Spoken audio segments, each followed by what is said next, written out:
오늘 같이 나눌 말씀은 창세기 35장 9절에서 15절까지의 말씀입니다.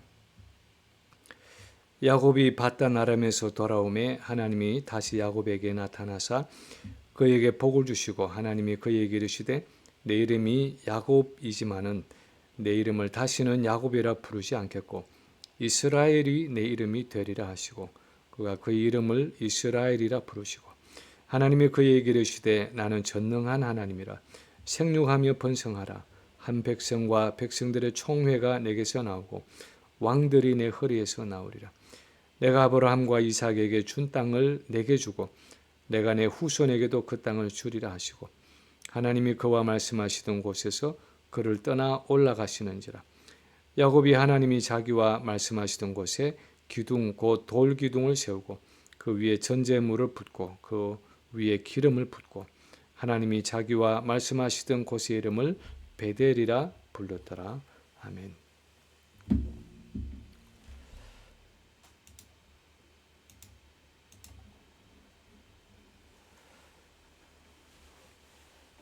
여러분 모두가 기도해 주셔서 지난 2주간 몬타나에서의 일정을 잘 마치고 왔습니다. 작년도 그랬지만 올해도 이 미국 서부 지역을 운전하면서 느끼는 것은 산이 참 인상적이라는 것입니다. 주로 나무가 많지 않고 황량한 암석들과 붉은 흙으로 이루어져 있는 서부의 넓은 산지를 보면 왜 그런지 모르지만 우리 인생을 생각해 보게 됩니다. 마치 봄이나 여름보다는 가을이나 겨울이 되면 인생에 대해서 더 깊이 생각해 보게 되는 것처럼 서부의 산지를 운전하면 왠지 모르게 숙연해지고 인생에 대해서 더 깊이 골똘하게 생각을 해 보게 됩니다. 그것도 막힌 것이 없이 넓게 펼쳐진 그 산지와 또 뒤에 여러 층으로 겹쳐진 그 산맥들을 보면 마치 내 인생의 처음부터 끝까지가 다 펼쳐져서 인생 전체를 보고 있는 듯한 생각에 빠져듭니다. 특히 올해는 그 산들을 바라보면서 또 창세기의 큐티를 하면서 야곱의 일생에 대해서 야곱의 인생에 대해서 생각해 보게 되었습니다. 부분적으로 이런저런 우여곡절들이 참 많았던 것이 야곱의 인생이지만 어쩌면 야곱의 삶 전체를 펼쳐놓고 본다면 오늘 본문이 말하는 이 베델은 야곱의 인생의 절정이고 또한 그의 영적인 삶의 고지라고 말할 수 있습니다. 산으로 말하면 아주 높게 솟아있는 봉우리에 해당하는 것입니다. 그런가 하면 야곱이 잠시 거했던 세겜은 야곱에게는 산 밑에 골짜기와 같은 곳입니다. 거기로 내려가서 영적인 침체가 있었고 가족들의 우상 숭배가 있었고 디나가 욕을 당하는 사건이 있었고 그 복수로 세겜 부족을 학살하는 사건이 있었습니다. 두려워하며 떨고 있는 야곱에게 하나님은 베델로 올라가라고 말씀하시고 야곱은 베델로 올라가 거기서 자기의 헌신을 새롭게 하고 하나님께 제단을 쌓았습니다. 오늘 본문은 이렇게 야곱이 베델로 올라가서 자신을 다시 한번 헌신하며 제단을 쌓았을 때 야곱에게 어떤 일이 일어났는지를 기록하고 있습니다. 그리고 우리 성도가 헌신하는 삶을 살아갈 때 하나님 우리에게 어떻게 하시는지를 구체적으로 보여주고 있습니다. 우리가 전폭적으로 하나님 앞에 헌신하는 삶을 살아갈 때 어떤 일이 일어나는 것입니까? 그런 우리에게 하나님은 어떻게 반응하시는 것입니까? 첫째로 야곱이 전폭적으로 헌신할 때 하나님은 야곱의 수치와 죄악을 잊었습니다. 야곱이 헌신할 때 하나님은 야곱의 그 과거의 수치와 죄악을 잊으셨습니다. 오늘 본문 9절에 보면 야곱이 밧단 아람에서 돌아오매 하고 시작하고 있습니다. 밧단 아람은 야곱이 형 에서의 분노를 피해서 도피했던 도망쳤던 그 외삼촌 라반이 살던 곳입니다. 그곳에서 야곱은 20년간 살아가면서 두 아내와 결혼하고 두 아내와 몸종들에게서 모두 11명의 아들을 낳았습니다. 그리고 마침내 부모님이 살던 고향 땅 가나안으로 돌아오면서 베델로 가지 않고 세겜에 가서 정착했습니다. 우리는 왜 야곱이 하나님이 그를 만나 주셨던 베델에 정착하지 않고 세겜에 정착했는지 정확하게 알 수는 없습니다. 그러나 세겜은 그 당시 이미 사람들이 많이 살고 있는 교통과 무역의 중심지였고 넓은 목초지와 안전한 거주지가 있는 곳이었습니다. 요즘 말로 하면 좀 더 교통이 발달되고 잘 개발이 되어 있는 편리하고 살기 좋은 동네였습니다. 그러나 영적으로 보면 그곳은 가나안 족속들이 그들의 문화와 문명을 이루어 살고 있는 세속적인 곳이었고 우상 숭배가 성행하는 곳이었습니다. 앞에 본문에서 야곱의 딸 디나가 세겜의 여자들을 보러 나갔다가 강간을 당했다거나 그들이 세겜을 떠날 때 이방 신상들과 우상이 새겨진 그 장신구들을 땅에 묻었다는 기록을 보면 야곱의 가족들이 그곳 세겜에서 약 5년에서 10년을 거주하면서 얼마나 하나님과의 교제에서 멀어졌는가를 보여주고 있습니다. 세겜은 야곱과 야곱의 가족들에게 영적 침체를 가져온 땅이었고 우상 숭배에 빠진 땅이었고 하나님과의 교제에서 멀어진 땅이었습니다. 거기에서 언약 백성이라고 하는 야곱의 딸 디나가 욕을 당하고 야곱의 아들들이 세겜 부족을 학살하고 그 재산을 약탈하는 수치스러운 일들이 벌어졌습니다. 그런데 오늘 본문에서 특이한 것은 이렇게 야곱이 상당한 기간 거주했던 세겜에 대해서 본문은 전혀 언급하지 않고 있다는 사실입니다. 야곱이 밧단 아람에서 20년을 거주했는데 학자들은 야곱이 세겜에서 적어도 5년 이상은 거주했으리라고 생각합니다. 그런데 마치 그 세겜에서의 삶이 없었던 것처럼 오늘 본문은 야곱이 밧단 아람에서 돌아오매 하고는 마치 야곱이 세겜을 거치지 않고 바로 밧단 아람에서 베델로 돌아온 것처럼 기록하고 있다는 사실입니다. 왜 그렇게 쓰고 있습니까? 야곱이 하나님의 말씀에 순종함으로 베델로 올라가 제단을 쌓고 하나님을 부를 때 그의 인생에서 처음 만났던 그 하나님 앞으로 다시 나아가서 자신의 위기를 고하고 그분 앞에 다시 헌신하며 자기의 서원을 갚았을 때 하나님이 그 세겜에서의 수치와 죄악을 잊으셨다는 것입니다. 그 죄악된 과거를 마치 없는 것처럼 여기셨다는 것입니다. 마치 크고 작은 산봉우리와 골짜기가 있는 긴 산맥처럼 우리 인생에는 영적으로 보면 베델과 같이 하나님을 만나고 영적인 승리를 거둔 높은 봉우리도 있지만 세겜과 같이 죄악되고 수치스럽고 부끄러운 영적인 침체를 경험했던 골짜기의 시간들도 있습니다. 다시 기억해내고 싶지도 않은 영적인 침체와 절망과 좌절을 경험했던 인생의 순간들이 있습니다. 그 시간들 때문에 마치 내 인생이 망가진 것 같은 후회스럽고 되돌리고만 싶은 시간과 사건들이 있을 수 있습니다.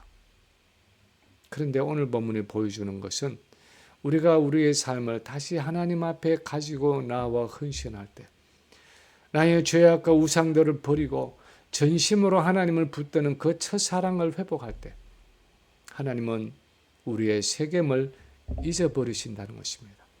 우리의 부끄럽고 죄악된 과거를 묻고 지나가신다는 것입니다.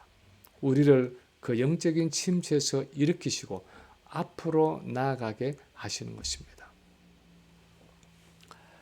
우리는 때로 과거에 붙잡혀서 앞으로 나아가지 못할 때가 있습니다. 과거의 죄악된 삶과 과거의 실수와 실패와 과거의 불행에 얽매여서 앞으로 나아가지 못하고 끊임없이 주저앉고 절망하고 좌절할 때가 있습니다. 부부들 중에도 부부싸움을 하게 되면 생각 없이 말하면서 수많은 과거의 일들을 또 다시 덜추어내어서 상대방에게 더 깊은 상처를 줄 뿐 아니라 내 속에 썬 뿌리를 더 깊게 품는 경우들이 있습니다. 그 과거의 상처와 쓴 뿌리 때문에 도무지 새로운 관계를 만들어서 앞으로 나아가지 못하는 경우가 있습니다. 그러나 그것은 사단이 원하는 것입니다. 하나님은 그렇게 일하시지 않습니다. 사단은 끊임없이 우리의 부정적인 과거에 집착하게 하지만 하나님은 우리 과거의 수치와 죄악을 잊으시는 분입니다.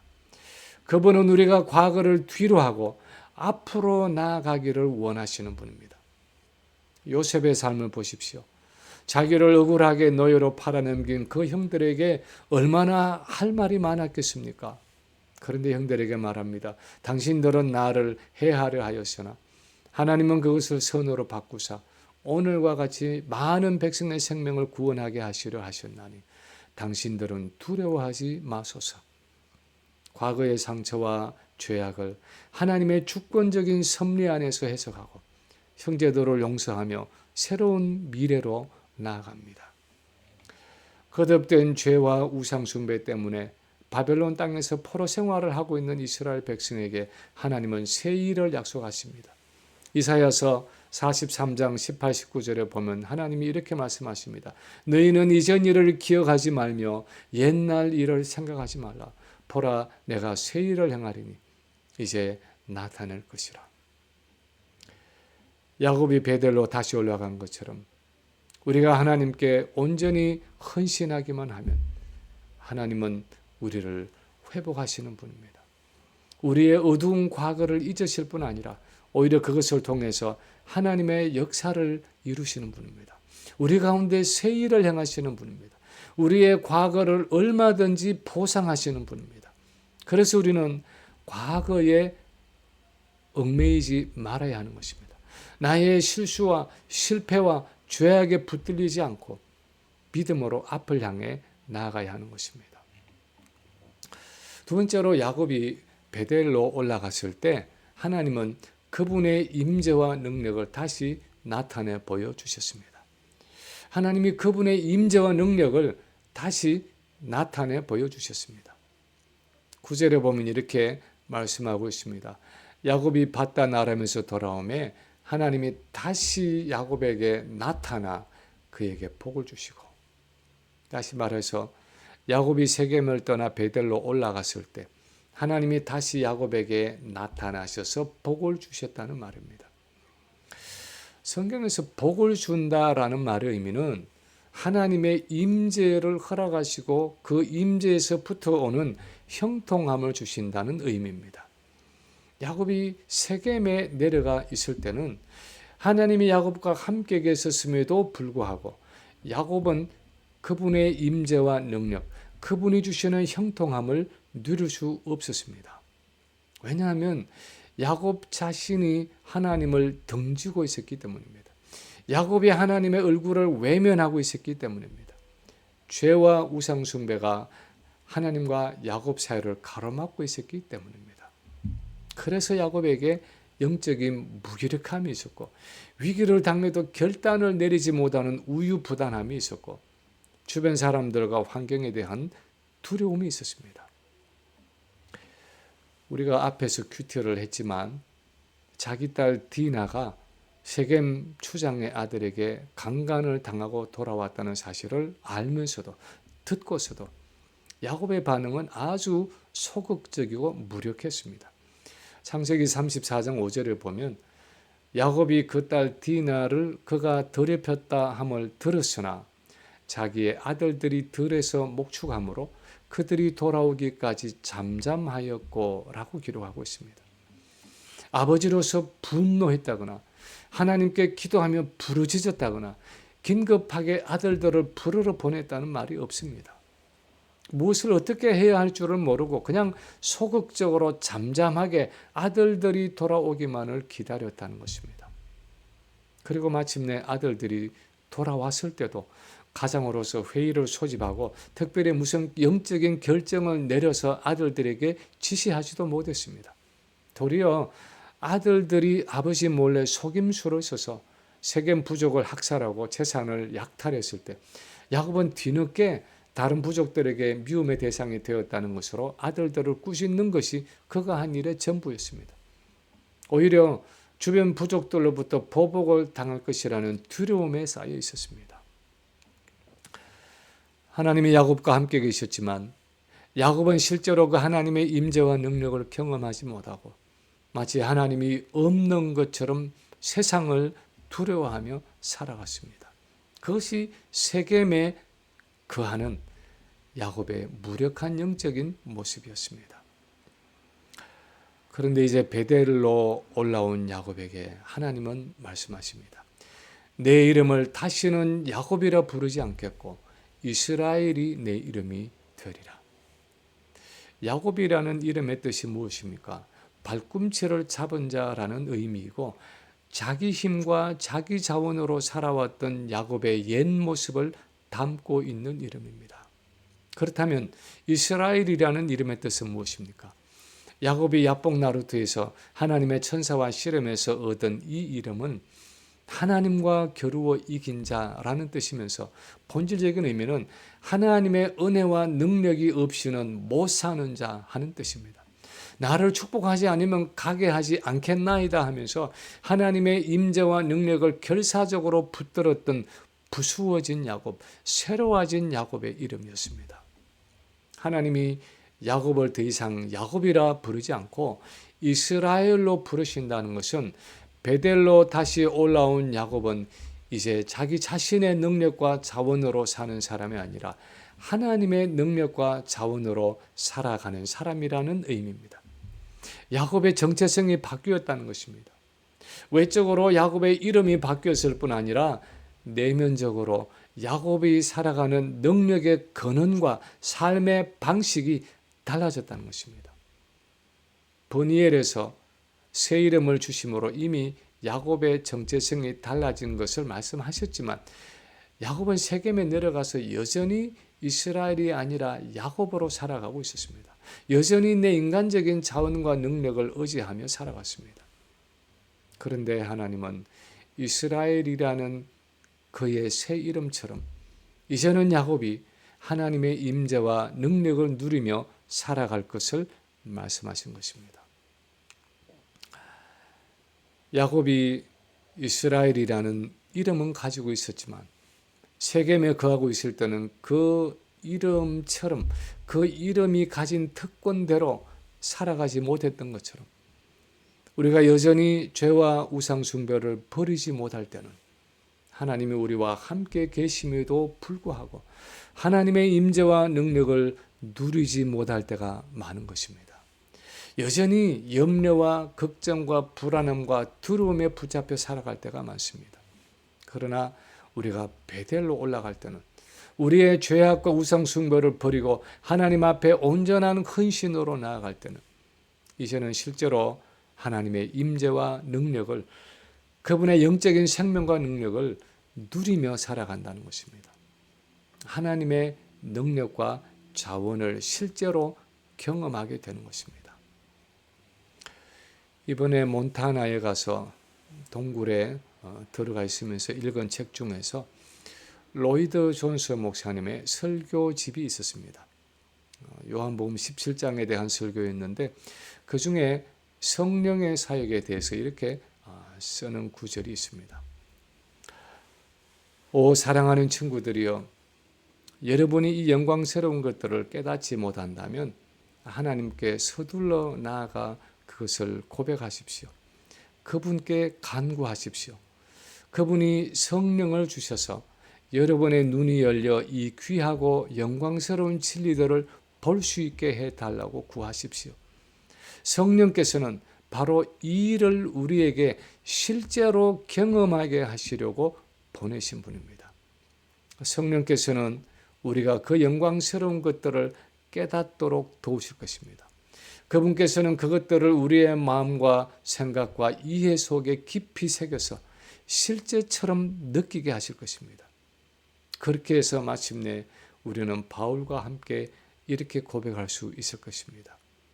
내게 사는 분은 그리스도이십니다. 그리스도가 내 안에 사신다고 고백하게 하신다는 것입니다. 성령은 예수 그리스도와 그분 안에 있는 모든 영적인 것들을 우리에게 실제로 경험하게 하려고 오신 분인데, 그것을 깨닫게 하실 뿐 아니라 우리 삶에서 실제처럼 느끼게 하신다는 것입니다. 우리는 삶에서 영적인 실제감을 느끼지 못하고 신앙생활을 하는 경우가 얼마나 많습니까? 하나님의 존재와 영적인 세계가 허구인 것처럼 무력하게 살 때가 얼마나 많습니까? 그런데 온전한 헌신의 삶은 우리로 하여금 하나님의 임재와 능력을 실제로 경험하게 하고, 우리로 하여금 영적인 실제감 속에서 생명력 있게 살아가게 한다는 것입니다. 세 번째로 오늘 본문이 말씀하는 것은, 야곱이 헌신할 때 하나님은 그분의 약속의 성취를 확정해 주셨다는 것입니다. 야곱이 다시 헌신할 때 하나님은 야곱을 향하신 그분의 그 약속이 반드시 성취될 것을 확정해 주셨습니다. 11절에 보면 하나님이 이렇게 말씀하십니다. 나는 전능한 하나님이라. 생육하고 번성하라. 한 백성과 백성들의 총회가 내게서 나오고 왕들이 내 허리에서 나오리라. 나는 전능한 하나님이라 하는 이 말씀은 하나님이 이전에 아브라함에게 하셨던 말씀이었습니다. 창세기 17장 1절에 보면 하나님이 아브라함에게 이렇게 말씀하십니다. 나는 전능한 하나님이라. 너는 내 앞에서 행하여 완전하라. 다시 말하면 네가 내 면전에 행함으로, 내 앞에서 행함으로 나와 온전한 관계 속에 있기만 하면 나는 전능한 하나님이기 때문에 내가 내게 준 모든 약속을 다 이룰 수 있다 하는 말입니다. 나는 전능한 하나님이기 때문에 그것이 어떤 일이든지 내게 준 그 모든 약속을 내가 다 이룰 것이다 하는 말입니다. 그래서 아브라함에게 약속하신 것처럼 이제 야곱을 통해서도 하늘의 별과 같고 바다의 모래와 같은 많은 자손을 허락하시겠다는 것입니다. 그래서 한 백성, 즉 한 민족이 나올 뿐 아니라 백성들의 총회, 즉 구약의 교회가 야곱을 통해 탄생한다는 것입니다. 그리고 수많은 왕들이 그에게서 나온다는 것입니다. 다시 말하면 하나님은 전능하신 하나님이기 때문에 베델로 다시 올라가 온전히 헌신하기만 하면 하나님은 언약 백성에게 하신 그 자손의 약속을 반드시 이루신다는 것입니다. 아마도 오늘날 우리에게 적용을 한다면, 우리가 온전히 헌신하기만 하면, 다시 하나님 앞에 나아가 우리를 드리기만 하면 우리를 축복의 통로로 사용하셔서 많은 영적인 자녀들을 허락하시고 잃어진 영혼들을 구원하게 하시고 이 세상에서 왕적인 영향력을 행사하게 하신다고 적용할 수 있을 것입니다. 12절은 내가 아브라함과 이삭에게 준 땅을 내게 주고 내 후손에게도 그 땅을 주리라 하면서 아브라함에게 주신 땅의 약속을 야곱에게 다시 한번 확정해 주고 계십니다. 이것은 먼 미래의 성도가 얻을 새 하늘과 새 땅을 상징하면서도 오늘날 이 세상에서도 우리가 살아가는 이 삶의 영역에서 하나님의 나라를 세워가는 우리의 능력 있는 삶을 의미하는 것입니다. 결국 이 모든 말씀을 통해서 하나님이 다시 한번 확정하시는 것은 야곱이 세겜을 떠나서 베델로 올라갈 때 하나님은 언약 백성인 그에게 하신 그 약속들을 온전히 이루어 주시겠다는 것입니다. 신약의 언약 백성인 우리의 삶에도 얼마나 많은 하나님의 약속들이 있습니까? 때로는 우리가 전혀 약속을 받지 못한 사람들처럼 살아갈 때도 있지만 사실 성경은 그 자체가 우리를 향한 약속의 책입니다. 구약은 예수님 오시기 전에 오래된 약속들이라면 신약은 예수님이 오신 후에 새로운 약속입니다. 하나님은 성경을 통해서 우리 모두에게 일반적으로 적용이 되는 많은 약속들을 주셨습니다.